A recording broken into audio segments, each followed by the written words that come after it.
y'all, Dixie here. Today I want to address the worst arguments I have seen consistently in the comments section of my videos. The first argument I want to address is, or you can just get stronger. This comment is present almost every time I talk about shaving weight from your pack. Yes, you absolutely can get stronger before you go backpacking, but that's a completely different topic than shaving weight from a pack. Getting stronger does not change physics, and the bottom line is it's scientifically impossible for you to carry more weight farther or faster than you can carry less weight, no matter how strong and fit you are. So really, to have the best experience on trail, I would say, yes, you should be as fit as possible, but also it's nice to have a lighter load. The next one is, if you walk into a trail yourself, then you need to walk out yourself. This is mainly in reference to anytime I mention carrying a locator beacon so you could contact search and rescue if you find yourself in a bind, and especially on the videos where I was rescued from the Sawtooth Wilderness in Idaho last year. I assume people who say this are saying that you should be self-sufficient because by calling search and rescue, you're putting other people's lives at risk to benefit yourself and you being found. So I do get why people say this, but what folks need to understand is it's a much better situation for search and rescue when you're able to assist in your own rescue, whereas if you go radio silent or you die, search and rescue is going to come look for you anyway, and then they really don't have a great starting point. So many people also commented on those videos of me being rescued from the Sawtooth Wilderness that do work with search and rescue or have in the past, and they're like, it's way better if somebody can communicate and can assist in their rescue than if there's no information whatsoever except for, we know this person has gone missing and has not been heard from in several days, and they're on a 50-mile stretch of trail, but you know, there's no honed in location. Whereas if you call search and rescue with a locator beacon where they get actual coordinates, or even if you're able to describe what mile of trail that you're at because you're calling from a cell phone, that's way better for them than to just kind of have to scour over a 50-mile stretch of trail or whatever distance of trail you're out and about on. So it's always better to have a way to call for help. Like I said, with a personal locator beacon, an inReach device. I liked the inReach because I was able to communicate back and forth with search and rescue instead of just pushing a button and hoping they get the signal. So we called out and hopefully they were able to get back to you. Yes, they texted me, and so the communication has been awesome. Thank you. Like, those work so, honestly work so good. I have been in a number of cars where all we have is a set of coordinates. Yeah. And no idea what's going on. Since going missing or dying in the wilderness will actually take up more resources and put more people's lives at risk, I think the people who make this argument and public comment sections are really just more concerned about their own pride or feeling embarrassed than they actually are about search and rescue crews. Otherwise, they'd want to do what they can to help in their rescue, no matter how embarrassing it is, instead of forcing a bunch of people to wander aimlessly into the wilderness looking for their corpse. And also, you should be aware that the people who work in search and rescue are often very enthusiastic about what they do. They signed up for it. They enjoy that line of work, and they really appreciate being able to go out and help somebody, and they like seeing a happy ending because somebody didn't wait too late to call. Sorry you're feeling the way you're feeling. I'm glad it's not worse. But Yeah, for sure. I'm also relieved that you called when you did and you didn't try to push on and make it really bad and then have to deal with the same thing. Thank you for that reassurance, because I've been like beating myself up like this is... But obviously that doesn't mean take advantage of that in a negative way, like putting yourself in more danger because you're like, oh, well, I could always call search and rescue. The next comment is, that's why you need a gun. This is usually in reference to bears or other predators. I could honestly make a whole video about this topic itself, and I might just do that. but I'm gonna include some links in the video description to what I'm about to talk about and present. First, let me say I conceal carry in my purse daily, so I'm definitely not against folks carrying guns, but there is evidence to show that whether you have a gun when you're dealing with a bear attack or not, you have the same results as far as a bear injuring or killing you. And also, there is some indication that having bear spray is actually more effective of a tool than having a gun and shooting a bear. So there is a BYU study by a biologist and bear expert named Tom Smith who found that firing a gun was no more effective in the result as not firing a gun when there was an issue with a bear, as far as injury or deaths during a bear attack. In the study, 269 incidents of bear-human conflicts in Alaska were analyzed.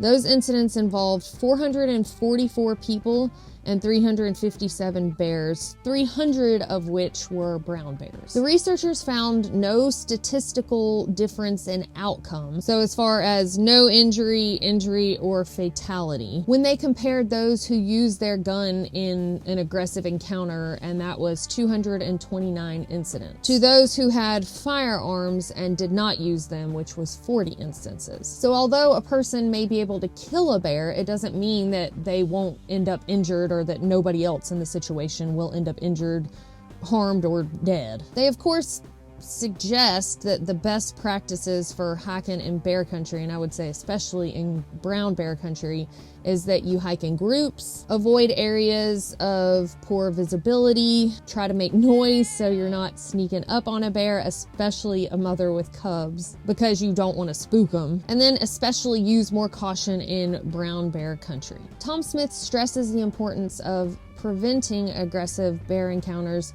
because he says that once a bear charges, the likelihood of having a successful outcome is 7 times less likely whether you are carrying a gun or not. Smith and his fellow researchers commented that people who carry firearms with the intention of protecting themselves from bears probably don't really think about how they have to draw a split second and fire with like amazing accuracy to truly protect themselves. So before you carry a firearm, you really have to think about how quickly a bear can clear space. If they're startled, you may not even know they're there. And how fast, again, you can draw, aim, and fire with accuracy to hit this animal in a place that's going to drop it so it can't hurt you. So what they suggest is carrying a non-lethal form of protection like bear spray. Because with the bear spray, yes, you still have to be able to have a quick draw, but you don't have to stress over the accuracy as much with this moving target. In a 2008 study, Smith found that using bear spray was actually 92% effective in a successful outcome when dealing with an aggressive bear. In that study, they looked at bear spray incidence records from 1985 to 2006, and there were 20 black bear and 50 brown bear incidences. I thought it was interesting reading the study because they also shared what the behavior of the bear was before the bear spray situation happened. So was the bear being aggressive? Was it just kind of being curious? And then there was actually one that they said was indeterminable. They also showed the activity of what these folks were doing when they encountered the bear, and the majority of them were hikers, which I thought was also very interesting. Anyway, they defined having a successful outcome as stopping the bear from whatever behavior it was doing before it got sprayed. So no longer pursuing a person, the attack stopped, the bear ceased attempts to get food, or they left the area. They also noted, which is promising, that 98% of the people who used bear spray were uninjured after doing so. So anyway, each individual needs to do whatever they feel most comfortable with. But for me, bear spray is more lightweight than my pistol setup, I don't have to worry about my bear spray container being rained on, and also it's seemingly more effective, and I don't consider myself like an expert marksman, so I'm just gonna stick with the bear spray option. Next up is, it's not backpacking if XYZ. And I'm also gonna tack on, it's not a real thru hike if blank. Some of the examples that follow are if you road walk, if you catch a ride to town to resupply, or if you are encountering livestock and dogs. I'm just gonna throw this fact out that if you are carrying everything you need to survive on your back in a pack, and you're gonna stay out in a shelter that you've provided for yourself, that you're carrying on your back for a night, you are officially backpacking. But to address these specifically, it's not backpacking if you're road walking is usually present in my comment section in reference to videos like me through hiking the Florida Trail, where there are longer stretches of road walks that connect different stretches of wilderness and specifically swamp down in Florida. People for some reason think that these paved stretches should be skipped, but it's actually part of the official trail. A lot goes into planning out one of these long distance trails, and the people who put all of this together have to deal with land acquisition, easements, and sometimes it's just not physically possible to piece together these trails specifically on the dirt. So some of them are a work in progress, like the Pinhoti Trail, where they're constantly trying to pull sections off of the pavement. The same is true of the Florida Trail. But sometimes these things take time, and instead of having this dream of being able to allow people to go tour through a huge chunk of Florida, they just connect the wooded areas with some pavement. But that is actually part of the official trail. So yes, you are still backpacking if you have to road walk. And like I said, the next one is if you catch a ride to town, then you must not be backpacking. If you are on a through hike of, say, the Appalachian Trail, for example, or even if you're section hiking it, a lot of times you're going to have a resupply. You're going to have to go to town and get things, food, new shoes, whatever.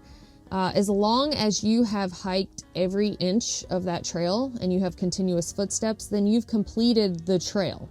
And as a matter of fact, you actually don't even have to camp a single night on the trail to have completed it. You could literally day hike the Appalachian Trail and it would still be considered a through hike if you don't camp a single night on trail, like if you're able to work out those logistics. So it blows my mind when people are like, oh, you caught a ride on pavement to a town to get supplies. Oh, you're not actually, doing the Appalachian Trail. What? In fact, a through hike of the Appalachian Trail, the only requirement of that is, again, you have a continuous footpath in a 12-month period. So I would argue that walking those road miles to a town to resupply would be very counterproductive to trying to get that through hike done in the allotted amount of time. So it's really smart if you do get a ride to town. But no, you cannot skip miles of trail by riding in a car and then, call it completing the Appalachian Trail or through hiking the Appalachian Trail. And finally, you're not backpacking if you're encountering livestock and dogs. There are some very remote trails out there where you will actually encounter livestock and dogs. Sometimes these things will be encountered on road walks, like the Florida Trail, but the Continental Divide Trail is one of the most remote paths we have in the United States, and there are ranches out in the middle of absolutely nowhere where you will see livestock and sometimes guardian dogs, but you are actually still backpacking in those situations. There are very few places in the world that have not been marked by humans, and if you think about it, the trail in and of itself is not natural. All right, y'all, well, those are the examples I have for you today of the arguments that I see most often in the comments that really just are not true and why they're not true.